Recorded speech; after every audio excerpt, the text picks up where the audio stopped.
Exercise பார்த்துட்ருக்கோம். There are 4 mobiles in a house at 5 AM. All the 4 phone will ring together. ஓகேவா, 5 மணிக்கு எல்லாம் ஒன்றா ஒலிக்குதான். ஓகேவா, there after the first one rings every 15 minutes, second one வந்து every 20 minutesனா, third one rings every 25 minutes, அந்த fourth one rings every 30 minutes. At the what time will the 4 mobile ring together. So together பண்ணாவே நம்ம least common multiple LCM தான் கண்டுபிடிக்கணும். அதுதானே பொதுவாக இருக்கும், அந்த பொது மடங்கு நம்ம கண்டுபிடிக்கணும். ஓகேவா, ஃபஸ்ட்டு எப்போ ரீச் எத்தனை 5 o'clock அதில் எல்லாம் ஒன்றா ஒழிக்குதுன்னு கொடுத்துட்டாங்க. ஓகேவா, அப்போ மீதி இருக்க எல்லாத்துக்கும் நம்ம எல்சிஎம் கண்டுபிடிக்கணும். அடுத்து ஒன்று 15 minutesல, இன்னொன்று 20 minutesல, இன்னொன்று 25 minutesல, இன்னொன்று 30 minutesல.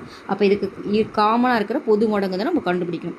5 டேபிளில் போட்டிங்கன்னா இது 3, இது 4, இது 5, இது 6. ஓகேவா, திரும்ப 3 டேபிளில் போட்டிங்கன்னா 1, இது 4, இது 5, இது 2.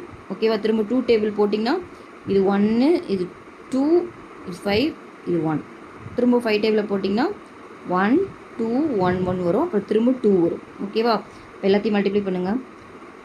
5 5 25, 25 into 4 into 3 வருது. ஓகேவா, இது தெரியும் நம்மளுக்கு. 100 into 3னா 300 minutesன்னு வருது. எல்லாமே மினிட்ஸில் தான் கொடுத்துருக்காங்க. 300 minutes. அப்போ நம்ம இதை ஹவரில் மாற்றணும்.